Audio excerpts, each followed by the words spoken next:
Bismillahirrahmanirrahim. Assalamualaikum warahmatullahi wabarakatuh. Ya, eh, perkenalkan saya Muhammad Yanal atau biasa dipanggil Pak Enal, mengajar mata pelajaran komputer jaringan dasar. Ya, sebelumnya saya perkenalkan diri. Siapa tahu ada yang belum mengenal saya karena ini kelas 10 ya, kelas 1 TKJ. Ya, dalam materi komputer jaringan dasar di sini kita mempelajari tentang komputer dan jaringan yang dasarnya dulu yang kita pelajari ya. Yang dimana situ kita akan belajar tentang sejarah komputer, kemudian nanti perangkat keras komputer serta jaringan. Ya mungkin untuk jaringan komputernya itu kita pelajari pada semester genap nanti, semester 2. Kemudian untuk semester awal ini atau semester ganjil kita akan mempelajari tentang komputer dasar atau perkenalan sejarah komputer serta perangkat-perangkat keras komputer, perangkat lunak komputer ya. Coba anak-anakku sekalian silakan buka modulnya, modul yang sudah dibagikan dari sekolah tentang mata pelajaran komputer jaringan dasar. Ya, di sini materi pertama itu ya adalah perkembangan komputer dari generasi yang pertama atau sebelum tahun 1940. Ya, jadi definisi atau pengertian komputer ini di sini adalah untuk alat yang digunakan untuk memudahkan pekerjaan manusia. Ya, jadi di sini di modul ada gambar namanya abakus. Ya, abakus ini muncul sekitar 5.000 tahun yang lalu, yang dimana digunakan untuk berhitung ya, atau istilahnya di sini kita pernah menggunakan namanya sempoa untuk berhitung. Itu kemudian yang kedua kalkulator ya, kalkulator roda numerik ya, dimana di dalamnya itu ya seperti itulah bentuknya yang ada pada gambar.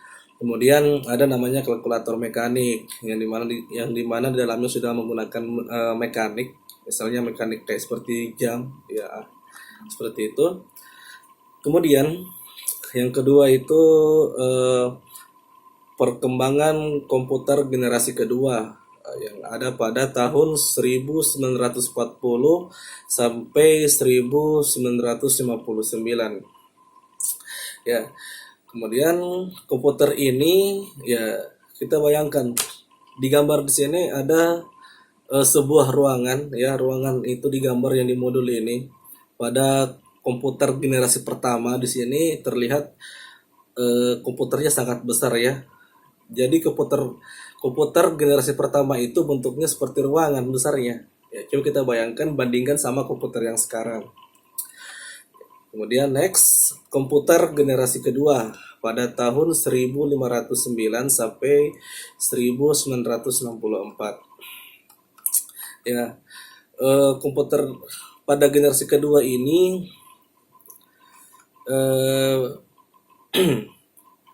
bisa kita baca di sini komputer generasi kedua merupakan komputer yang sepenuhnya menggunakan transistor. Ya, jadi artinya di sini transistor itu adalah sebuah perangkat elektronika yang digunakan yang memiliki fungsi sebagai penguat.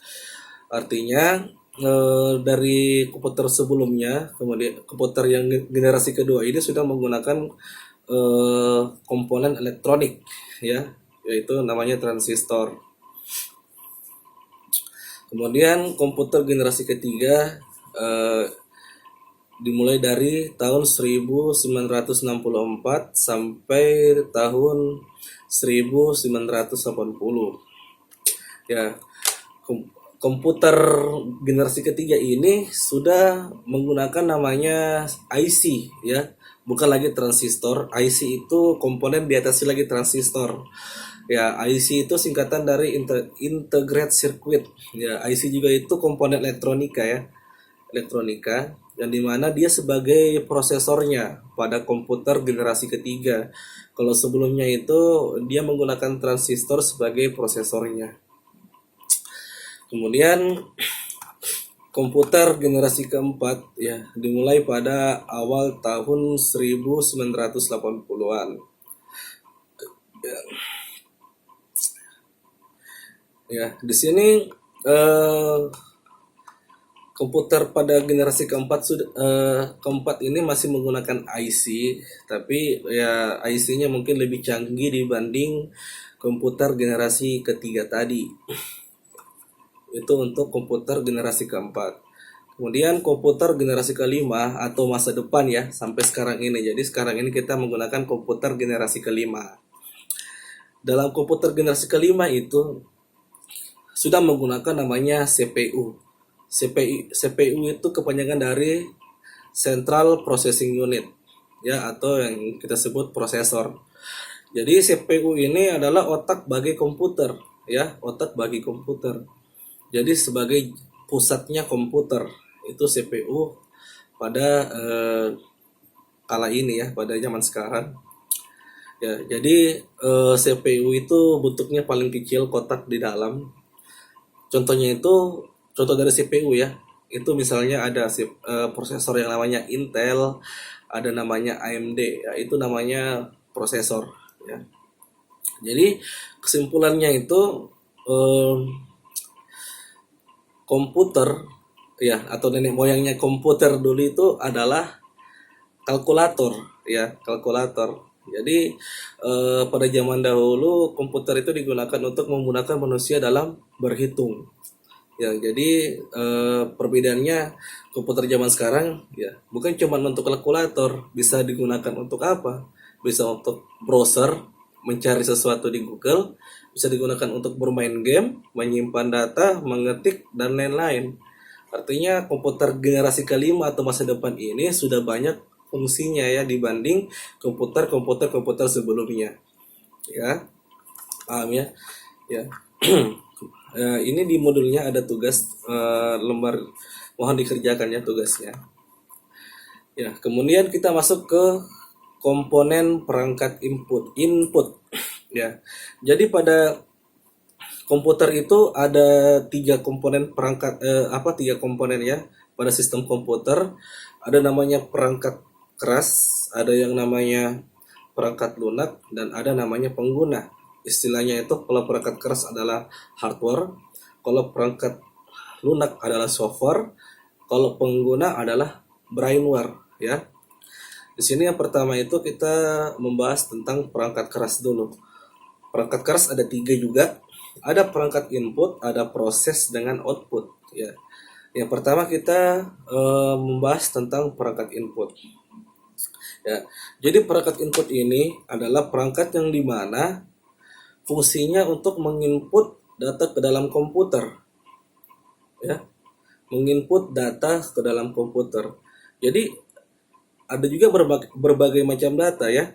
Ada data berupa teks ya atau ketikan, ada data berupa suara, dan ada juga data berupa gambar maupun video ya. Yang pertama itu adalah perangkat input yang namanya keyboard. Ya, keyboard itu model keyboard itu seperti begini ya, keyboard atau dibilang papan ketik ya. Ya. Fungsi keyboard itu fungsinya untuk apa? Fungsi keyboard fungsinya untuk menginput data berupa teks ya. Bisa baik itu angka maupun angka maupun huruf ya. Kemudian itu perangkat input ya. Kemudian perangkat input kedua ada yang namanya mouse. Mouse itu modelnya seperti ini. Ini mouse ya. Ada klik kiri, ada klik kanan. Ini mouse. Ya, fungsi mouse ini adalah untuk menggerakkan kursor. Tahu kursor? Kursor itu adalah tanda panah yang ada pada monitor komputer kita, itu yang dinamakan kursor. Oke, paham? Kemudian yang kedua namanya touchpad. Ya, touchpad itu fungsinya sama dengan mouse tadi. Fungsinya untuk menggerakkan kursor. Ya, touchpad ini biasa ada pada laptop, ya. Misalnya ini laptop ya. Ini laptop, ini yang kita gerakkan mouse. Ini namanya touchpad. Paham ya, touchpad. Jadi touchpad itu fungsinya sama dengan mouse. Kemudian next ada namanya light pen. Ya, light pen ini sejenis pulpen digital yang bisa kita gambar di permukaannya, kemudian tertampil di monitor komputer. Itu light pen. Kemudian ada namanya joystick. Ya, joystick atau dibilang gamepad ya. Joystick itu digunakan untuk bermain game. Ya, itu contohnya seperti ini. Ini joystick ya. Ya, digunakan untuk bermain game. Kemudian ya, ada namanya barcode. Ya, barcode itu kalau kalian ke Alfamart ada alat untuk scan barang-barang yang kalian beli, itu namanya barcode ya. Yang dia scan adalah kode barcode-nya, kemudian muncul nominal harga pada komputer. Kemudian next ada lagi namanya scanner. Ya, kalau kalian pernah lihat mesin printer yang menggunakan fotokopi di atas, itu namanya scan. Ya, fungsinya itu untuk memasukkan data gambar ke dalam komputer. Itu namanya scanner. Ya, coba dibuka modulnya ya, sambil mendengarkan penjelasan ini. Kemudian next ada namanya kamera digital. Ya, kalau kamera digital itu digunakan untuk menangkap sebuah gambar atau objek, atau bisa mengambil sebuah video. Itu fungsi dari kamera digital. Kemudian ada namanya mikrofon. Ya, mikrofon ini fungsinya untuk menginput data berupa suara. Misalnya saya menggunakan headset ya untuk menangkap suara saya. Karena di headset ini ada mikrofon. Ya, mikrofon ini untuk menangkap suara saya kemudian dimasukkan ke dalam komputer. Itu ya. Ya, kemudian ada graphic pads. Ya, graphic pads ini fungsinya hampir sama dengan yang tadi itu, light pen ya, untuk menggambar di permukaan kemudian ditampilkan di komputer. Ya, next. Oh, di sini sudah ada tes tertulis. Ya, mohon dikerjakan ya. Ya, selanjutnya itu kita masuk ke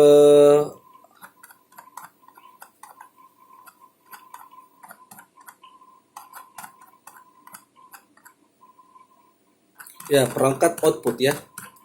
Kita masuk ke perangkat output. Ya, jadi di sini tadi kan kita sudah membahas perangkat input, sekarang kita membahas perangkat output.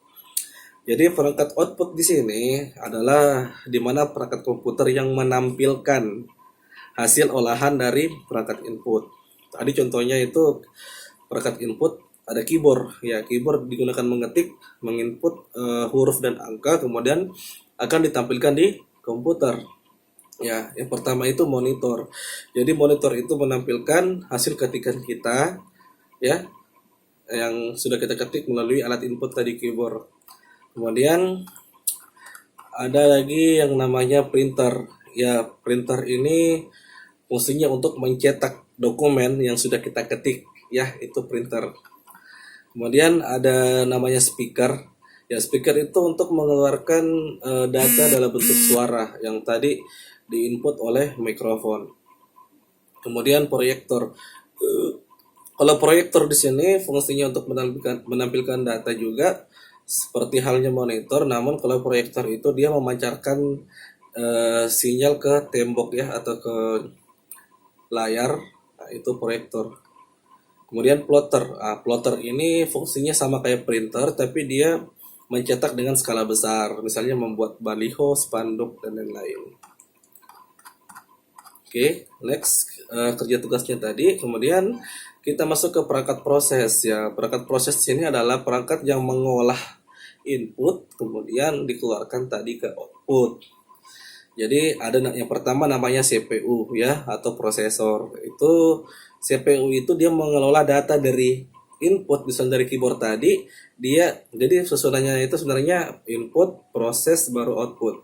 Jadi dari input ini menginput data ke proses, setelah diproses kemudian dikeluarkan di output, di monitor ataupun printer. Jadi yang proses siapa? Yang proses adalah prosesor, gitu ya.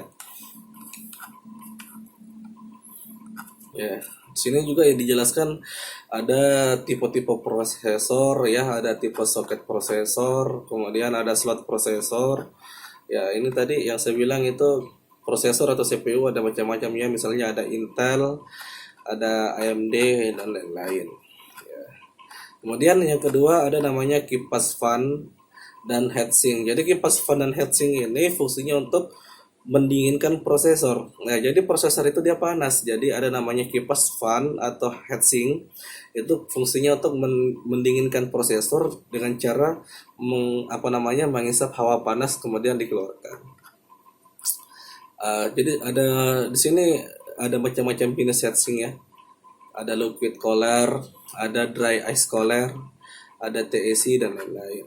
Ya, kemudian coba dikerjakan tugasnya ya, tugas-tugas yang ada di modul ya. Jadi penjelasannya untuk komputer jaringan dasar tadi mulai dari pengenalan sejarah komputer, kemudian perangkat komputer, perangkat keras komputer, ada perangkat input, proses dengan output sudah tadi saya jelaskan beserta contohnya. Nanti kemudian pada video berikutnya kita akan membahas tentang perangkat software atau perangkat lunak.